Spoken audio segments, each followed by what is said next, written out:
Hello and welcome back to BEBB for yet another interview on the Let's Get Deeper series. Now, corporate life or entrepreneurship? A lot of people either choose one or the other, but on the sofa today I have an amazing young man who bounces between the two. He's a qualified lawyer who's worked in an amazing top law firm, and he currently works in another Silver Circle law firm as well by the name of Ashurst. But on top of that, he also does a whole bunch of other amazing things. But I'm not going to talk too much. I'm going to let him explain a little bit more about himself and what he does. But on the sofa today, we have the man himself, Mr. Aji Ayorinde. Hello and welcome to the show. How are you? I'm good, thanks. How are you? I'm good. I'm very, very well. How's everything going? Yeah, it's going well. It's going well. Yeah. Things are moving in the different spaces. Yeah. Feeling well rested this weekend, which is good. That's good. Yeah, that well-rested stuff. Yeah, not really me right now. Can't relate. But it's okay. Can't really relate, but it's okay. I'm going to make sure that I rest today, especially today. But no, I'm so happy to have you, especially because as I mentioned, you know, in the introduction, that you bounce between these two very basically they take up a lot of your time. Yeah.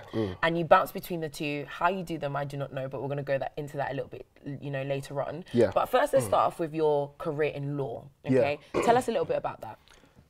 Okay, so I qualified as a lawyer under the laws of England and Wales about 3 months ago. Okay. Wow, 3 months? Yeah, 3 months ago, yeah. Oh my goodness, so soon. Congratulations. Thank you, thank you. Yeah. I was actually officially admitted on Friday this week.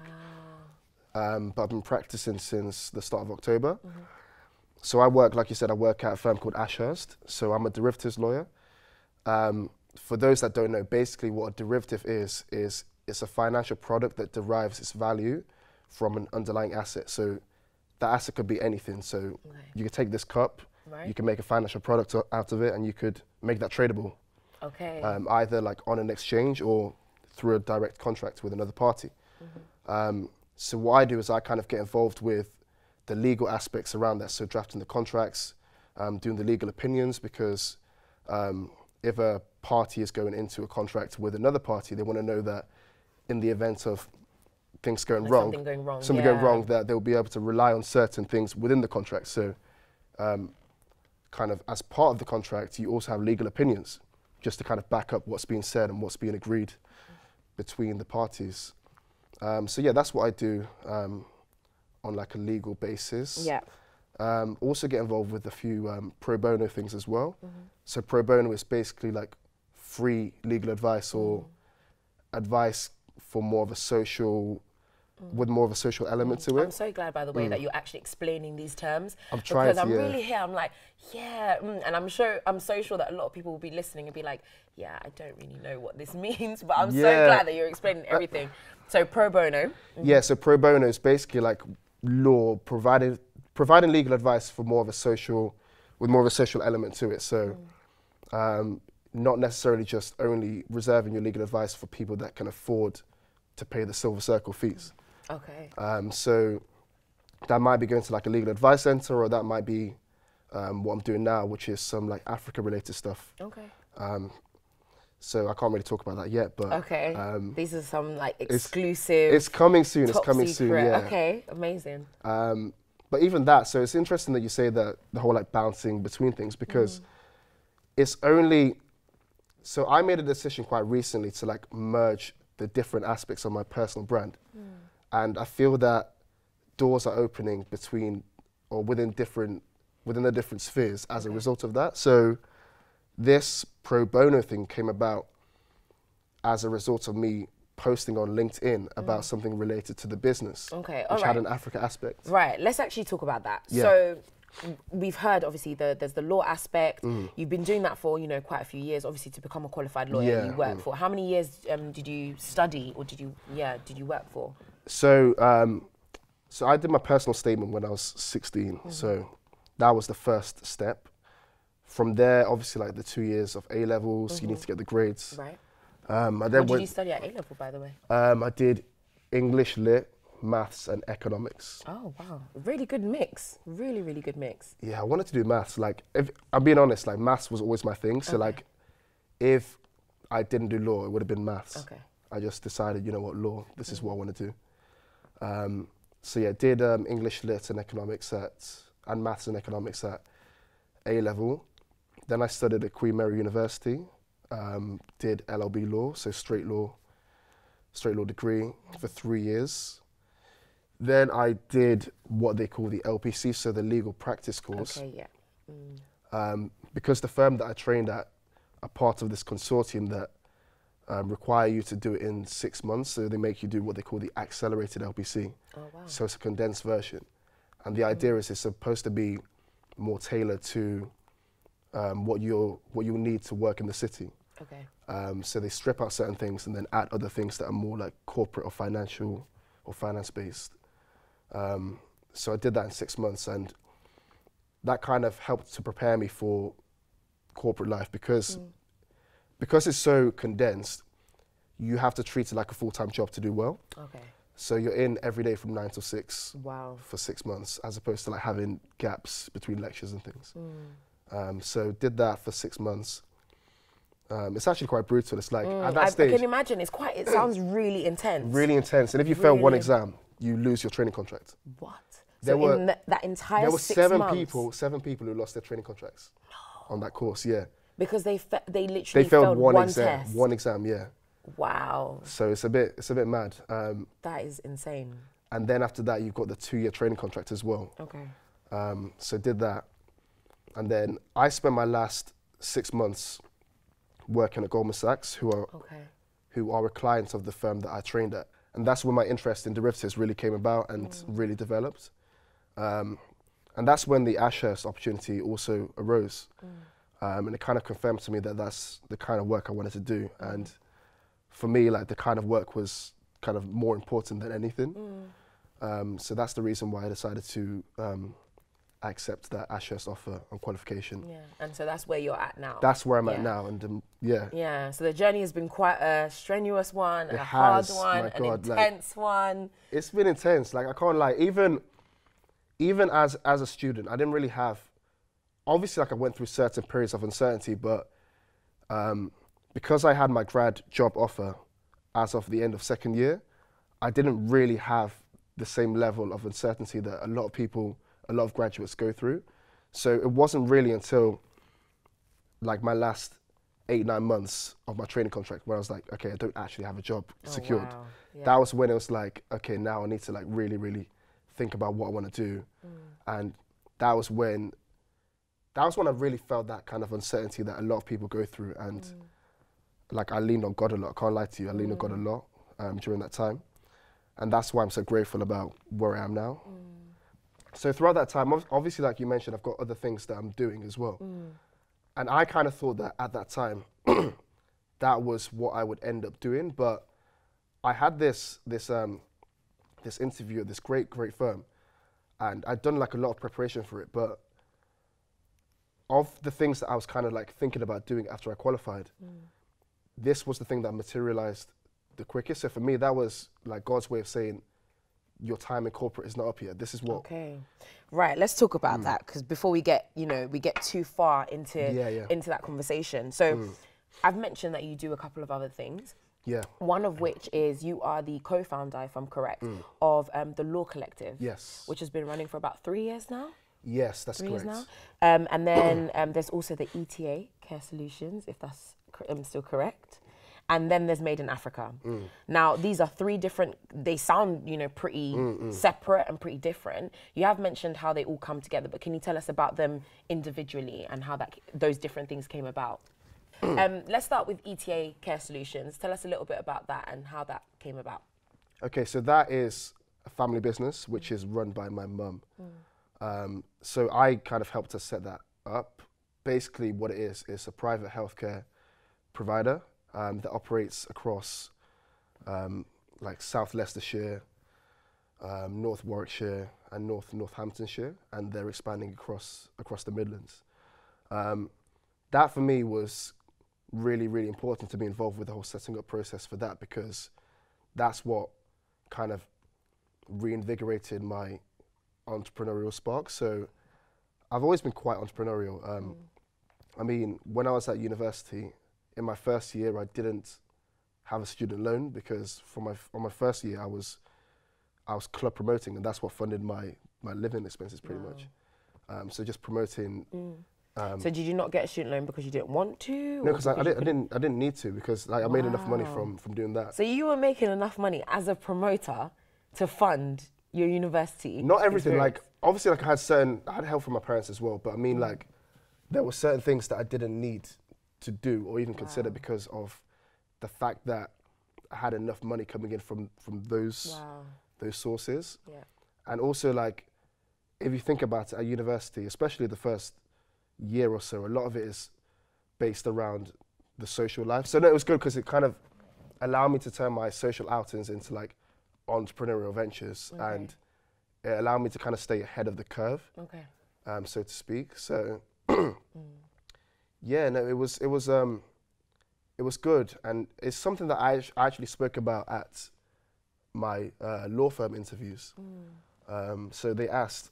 Wow, you literally went into your law firm and started talking about honestly, your club. That's amazing. Because they like, so I spoke to someone who said, he gave me the best advice, and this is like some advice that I share with anyone that I speak with now who's applying, who said, don't bury your niche, and like don't bury things that you've done that aren't related to whatever field that you're applying to, because those things are the things that get you into interview in the first place. And it's when you're there, that's when they ask you why it's related. But it's what makes your application stand out in the first place. So they asked me at interview. Because a lot of people will find that, oh, I don't need to mention it. This is a law firm. That sounds like something very, I just did on the side and that they don't want to hear about. So that's really interesting, But to the contrary, so like, provided you have the base like requirements and like you've ticked off all those boxes, you've got the 2-1, you've got some work experience, etc., etc. It's that other stuff that you put on your CV and you put in your application that makes you stand out. And it's when you're there in interview, that's when they ask you about it. So they asked me also, how is this related to law? And I just spoke about how I had to develop a client base, develop a contact base, the same way that partners have to develop a client base and a contact base. And they're like, oh, yeah, good answer. That makes sense. Transferable skills, etc., etc. So, I mean, it all kind of like links together. But yeah, going back to your question, that kind of like started the entrepreneurial instinct, and then ETA Care Solutions and helping my mum set that up, which she now runs solely. I just help with like business development and just like plugging on things like this. Making sure that you go everywhere and you plug. And I plug, That's amazing. That's what you're supposed to do, You helped, push that and start that. So it's doing so well as well, Yeah, it's definitely something to talk about. So that's amazing. So you have that side. Then, of course, we have the Law Collective as well. Tell us a little bit about that. So the Law Collective, that is an organisation, probably the first time I said that out loud, an organisation that I co-chair with an amazing individual called Ra'ifa Rafiq, who is a trainee lawyer at another law firm. She's also like a podcaster. She does a lot of great things. We actually started the Law Collective really, really, really informally. Like when we first started, to show how unserious it was, we were called Illuminati. Wait, what? Illuminati. So like the Illuminati, but Illuminati. Illuminati. That's how unserious we were. Wow. And so what exactly is the Law Collective? So the idea is to basically provide a safe space for young black lawyers with training contracts to kind of connect with each other. And the idea is that by reassuring them that there are others in the same boat as them, then they'll be less likely to leave the profession and more likely to stay in it for longer, which in turn will then deal with the attrition rate that happens, because a lot of efforts are being made to get black lawyers or people from like a black and minority ethnic background into the profession in the first place, but not enough to keep them there. We've actually taken it one step further, and now we also assist students. So we set up two Facebook groups, which kind of help the next wave of applicants coming through, and we connect them with young black lawyers at the firms that they are applying to. And we also have another group where we connect students applying for university with people that have studied law at the universities that they're applying to. So it's great, it's doing really well. And we've got like, we must have, I think as of yesterday, it was 110 of the young black lawyers across the top firms in the city within this group and we've got hundreds of students in our Facebook groups as well. Wow. So you literally started from Illuminati. Yeah. Something that was unserious. You didn't plan. Yeah. You clearly gave a name that you thought, okay, this suits best to us. Yeah. And now to helping hundreds of, you know, students and young people and people who aspire to do those things. And that's incredible. You must be very, very proud of that. We are. And it wasn't until, so we were recently invited to have a stall at the Urban Lawyers Conference. And we were there alongside like law firms and other organizations like SEO and stuff like that. That's when we realized, wow, like we were actually valued. Yeah, we made something out of this. That kind of like legitimized what we were doing. So now we're just really looking to push on, especially now with the whole vacation scheme application process really, really kicking off and taking off. Yeah, we're just looking to let, especially those like those young black students who are struggling or looking for mentors and role models, we're just letting them know that we are there and that there are others like them who are willing to help. To help them, yeah. That's incredible. And so moving on to the third organization, business, initiative, whatever you want to call it, we then also have Made in Africa, okay? Yes. Now tell us, please do tell us about that. Okay, so Made in Africa, or MIA, the idea behind it is to showcase formal wear handmade by highly skilled tailors based across the African continent. So we do that by way of collaboration with these tailors, introducing them on the retail side with collections of our signature high-waisted trousers. We've also got a bespoke tailoring side where we make suits, blazers, waistcoats, shirts and trousers, all kind of tailored for customers and clients' particular needs. So is this all tailored? People actually... Everything's made in Africa. Wow. Handmade in Africa, Literally made in Africa. Literally handmade in Africa, and then brought over or brought across the globe, I'm guessing. Yeah, so we're currently in collaboration with tailors based in South Africa and Zambia. And we've got like quite strong relationships with those tailors. So the idea is not just to work with like random people sending us samples, but we actually have those relationships. So for example, when we moved into Zambia, we went there, we did a shoot. We worked with like local models, local photographers, local videographers, makeup artists, etc., like network with other like diplomats, bloggers. So by the time that we left, like people like knew about us. Great.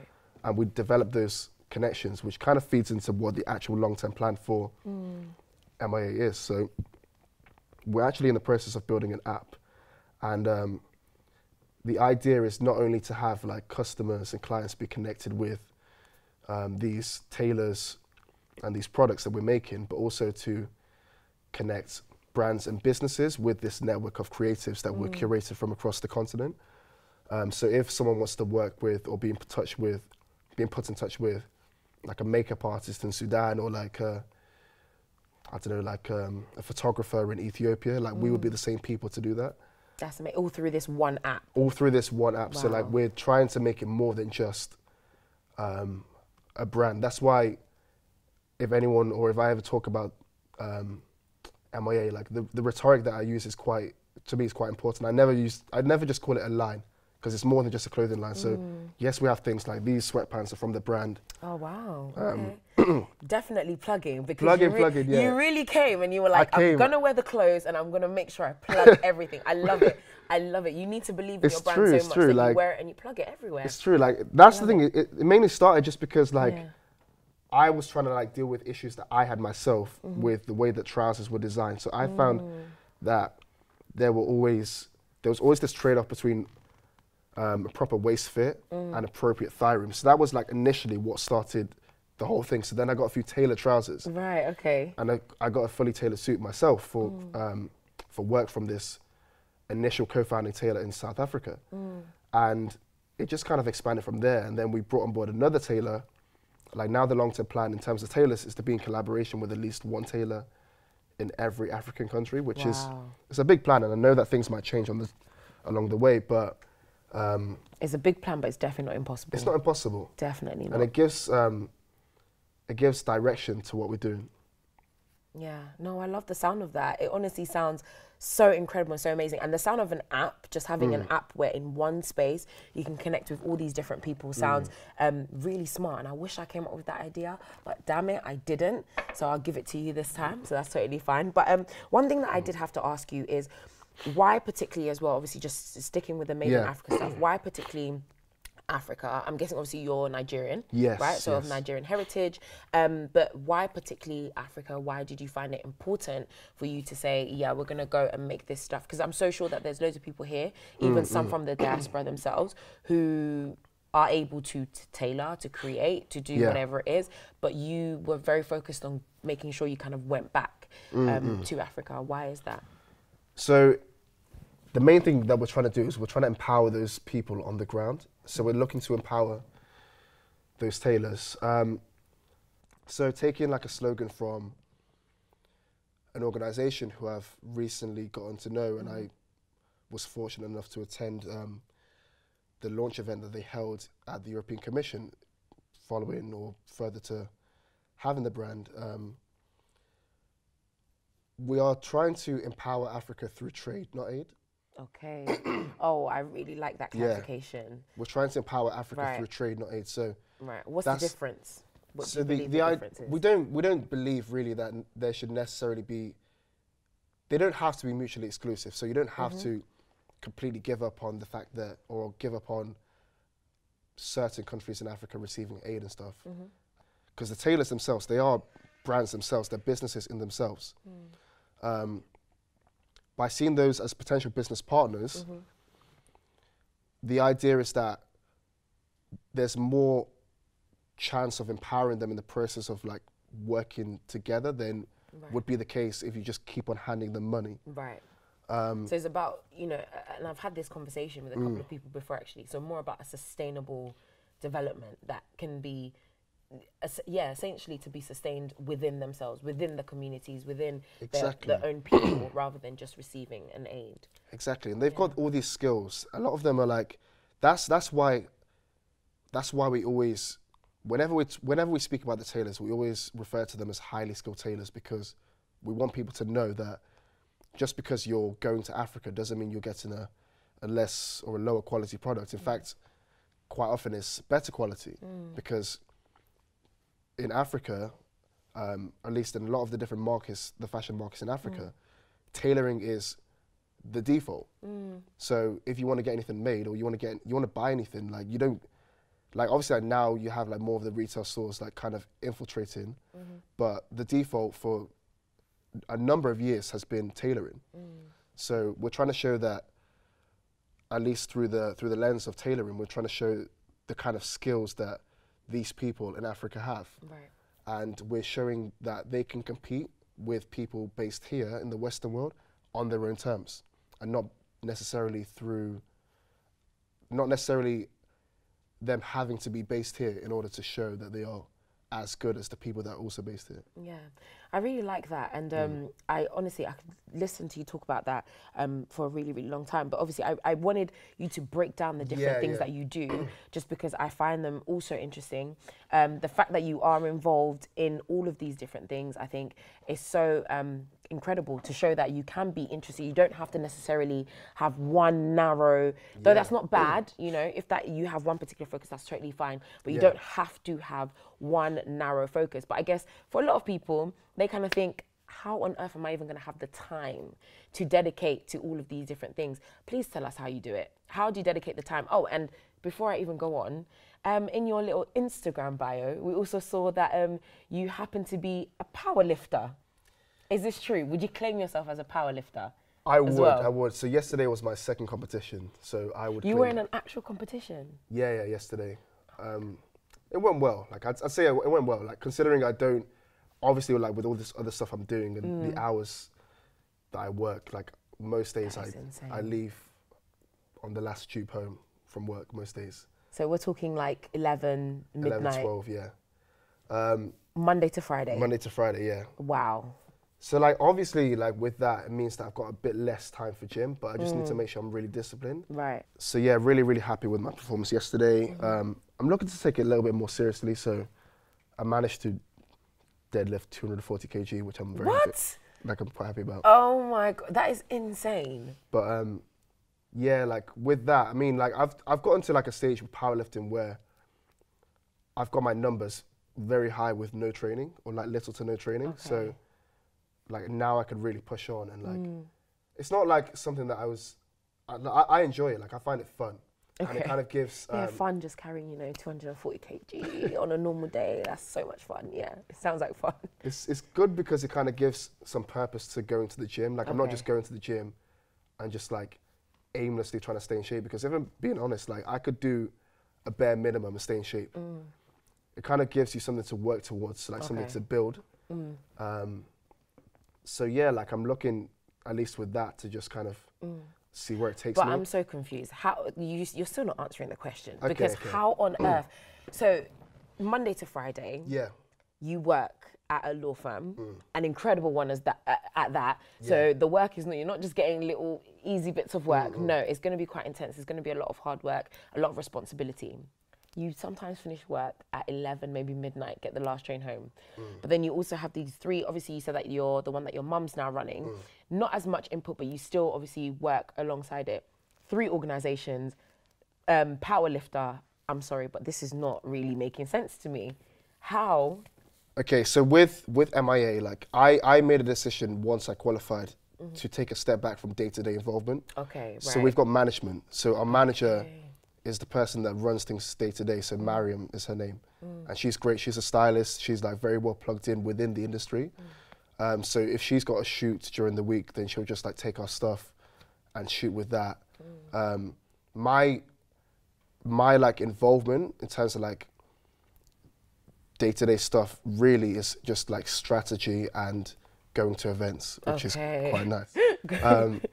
So like, and also just making sure that things are moving. So it might be a case of I'll get an email that relates to MIA to like my personal email address, and I'll just like forward it on to either Mariam, the other director, or any of the people that we've outsourced things to. So things like social media, we've outsourced that. So that's always moving. Things like PR, again, we've outsourced that. Right.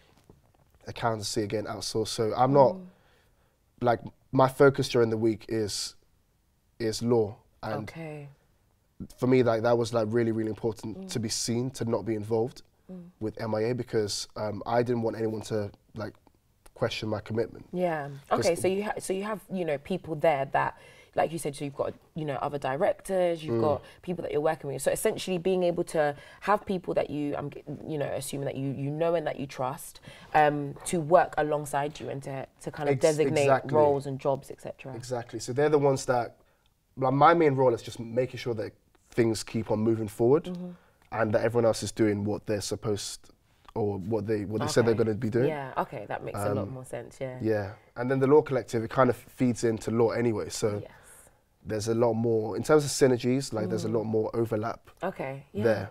All right, well, it's really interesting that you just mentioned that, you wanted people to know that your focus was law and that that's what you're committed to. But do you ever see yourself transitioning out of that? Do you see yourself becoming, let's say, the kind of like the image of the full-time entrepreneur, just working for yourself? Or are you very much, law is me and I'm going to stay in that? I'm going to give it like, I'm going to keep reviewing every 2-3 years, I think. I think for now, my focus is doing what I'm doing. I enjoy my job. I enjoy the kind of work that I do. For the first time, I could see like a clear route of progression ahead of me. But I do think that it's important to periodically kind of take a step back and just review your situation and see whether the situation that you're in is working for you at that point in time, and whether you want to kind of dedicate more time to other things or take a step back from other things. So I'm just going to kind of give it a couple of years and then just go from there. Right. And that feeds straight into my, my next question, which was essentially, where do you see yourself in 5 to 10 years' time? I know it's such a generic, such a cliche, typical question, but I just wanted to know how this all kind of, comes together for you. Okay, so if I'm being honest, like the Africa side is really important to me. So I'm looking to get more involved with like Africa-related stuff, even though the kind of work I do doesn't necessarily have that much overlap with the Africa stuff. I'm trying to create some synergies there. So things like, I've been speaking to someone about kind of putting together like a working group that looks at the state of the derivatives market in Nigeria, for example. I'm going to be assisting quite a big organization with setting up an Africa Diaspora Remittance Fund. Wow. So there's like a lot of stuff that I'm looking to do, and I'm like, it The all kind list of just continues getting longer. I love it. I absolutely love it. Yeah. I'm just like trying to like make the Africa thing like my focus. So whether that takes me, wherever that takes me. So, like I said, I was fortunate enough to be at the European Commission quite recently, and that was basically, so the going back to the Startup Europe thing that I mentioned. What that is it's a joint initiative between the European Union and the Africa Union, aimed at looking at the way in which startups that operate in both Africa and Europe can play a part in helping to develop trade in Africa. So that's why their whole tagline is empowering Africa through trade, not aid. Right. And since that's opened like a lot of doors. So that was the launch event for that thing, and that was in Brussels, so I went there. Like a lot of doors have opened since then, so a lot of people like have reached out to me about certain things, calling me like an Africa expert, which I never saw myself as. Would you consider yourself an Africa expert? Not yet, but I mean, that's... Africa's a pretty big it's continent. It's a very big place. It's a very big continent. It's 54 countries. It's you a know? lot, it's a lot of place. It's a big place. But you seem like you're on your way anyway. Yeah, so like that is, I guess that's the plan. But in the meantime, to just keep moving things forward on the derivatives side of things, and also to just see where we can take the Law Collective as well, because I mean, yes, I'm like pushing things with the other businesses, but the Law Collective, like if we're being honest, we don't put proportionally, we don't put as much effort into it as we do with like the other things that we're doing, but it's still moving. Right. And it's like, I think that's definitely one thing to watch. Right. For anyone that's listening to this. Yeah, I think everything that you're doing is definitely, you know, good to watch. It all sounds so insane, but so in sync at the same time. It literally sounds like everything, you've got so many things going on, but it just sounds like it makes so much sense. But the final question that I do have to ask you before we wrap up is, do you believe that you can do it all? As a man who is literally dipping his hands in many different pots, do you believe that you can do it all? Definitely, and I think people are starting to see that I can as well.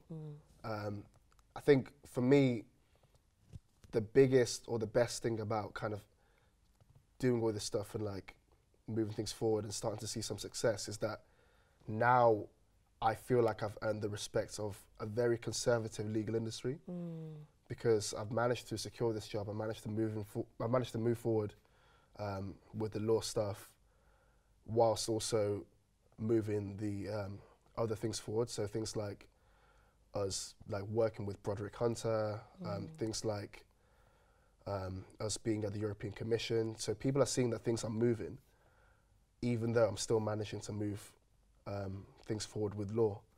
And I think that's the reason why now people have realized that actually, you know what, like, no, it's not necessarily a case of one or the other. You can do more than one thing, and everything will still speak to each other, and they aren't necessarily mutually exclusive. Right. I love that. You finished on the most perfect note that you could possibly finish on. But before we go, if anyone wants to find you or find out about, find out more about the stuff that you do, where can people follow you? Where can people find you, basically? Now's your real chance to plug yourself. Okay. So I'll go through each thing in turn. Yes. So me personally, Aji Ayorinde. So AJIAYORINDE on all forms of social media and on LinkedIn as well. MIA, so to find us, it's MIALDN Apparel. That's on, again, all forms of social media. The Law Collective, if you are a young black lawyer with a training contract or pupillage in the city, get in touch with me via any of my own personal social media handles. If you're a student who wants to join the network, search TLCTC on Facebook. If you're a university student who wants to join, search TLCU on Facebook. There are 2 Facebook groups there. Request to join and one of us will add you to the group. Also search ETA Care Solutions on Facebook as well. That's the only platform that we're on for that.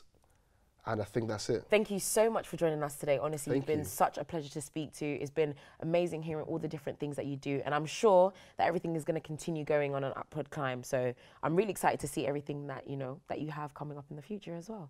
Thank you so much. But thank you so much for joining us once again for another episode here on BEBB on the Let's Get Deeper series. Remember, if you do want to get involved in the various things that Aji has mentioned, everything will be listed below. Make sure you do, make sure you follow, and of course, make sure you support. Thank you once again for watching, and I'll see you again next time.